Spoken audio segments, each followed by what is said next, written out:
Don't it feel good to know you always got a place, yeah? A seat at the table that no one can take. I know that this road can't be long. That's why this roundtable is so important, because we want to bring all of the rainbow of our colors, our brown brothers, our black brothers, our homies, however you want to shape the colors, because we all have those issues in our silos. But I always say our youth are like Kodak film, they need exposure and they also need development is the main thing. In Detroit Public Schools, people don't realize that it's mostly kids that are in foster care. So a large percentage are in foster care. So you're talking about going home to the parents, going here, they don't even have, talk about education. So I'm taking a group in a few weeks during winter break from DPS, middle school, high school, we're going on a HBCU tour. Last night, I started to call you, Harry, because this is when we all need our resources.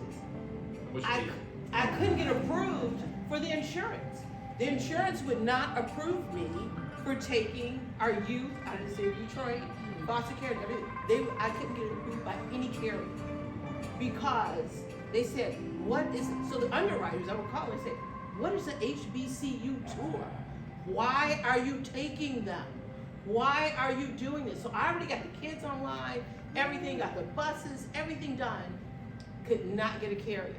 They said every carrier goes through and they said, oh, you do more than just take, you took them to South Africa, you took them here, you took them there. Oh no, this is not a financial literacy. One thing when I was talking with your team earlier, I focused on the fourth graders. We need to go after those babies at that age, at that grade. We can change their life, talking about changing the narrative. They need to see who we are, but we need to see who they are. And most importantly, empower them. So when you think about Steve Urkel, you think about, this comedic guy who couldn't get the girl. But I see an innovator. I see somebody who's relentless and unwilling to give up. And until we change the narrative around what it means to be smart. Right.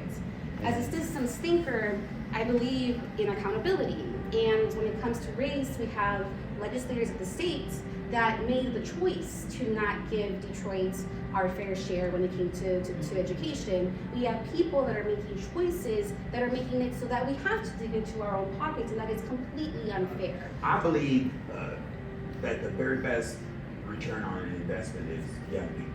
I think we all agree to that. I believe that success can be measured pretty effectively based on the things we overcome and not necessarily the things you accomplish. When you describe your dad, I believe, third grade education, that's granddad.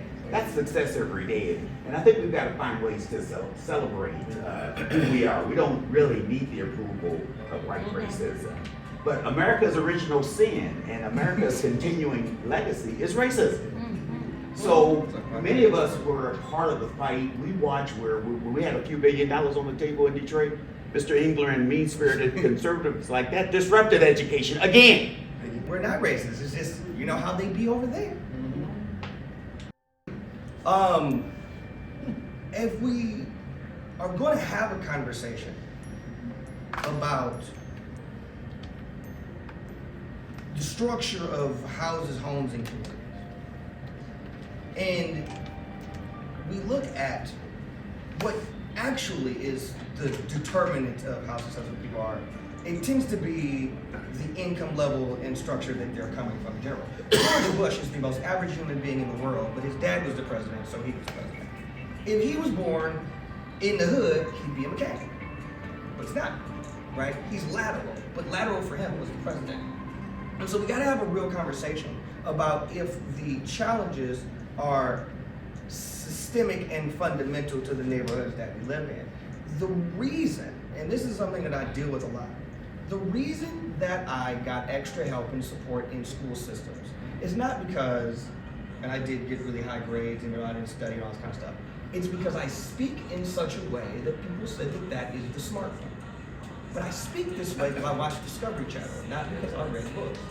Because I don't believe that we are intended to compete. We are intended to collaborate, to solve the issues of our next generation, and to give them an opportunity beyond what the standard school system, whatever it is, will give them. I'm going to say, let the church say amen. Amen.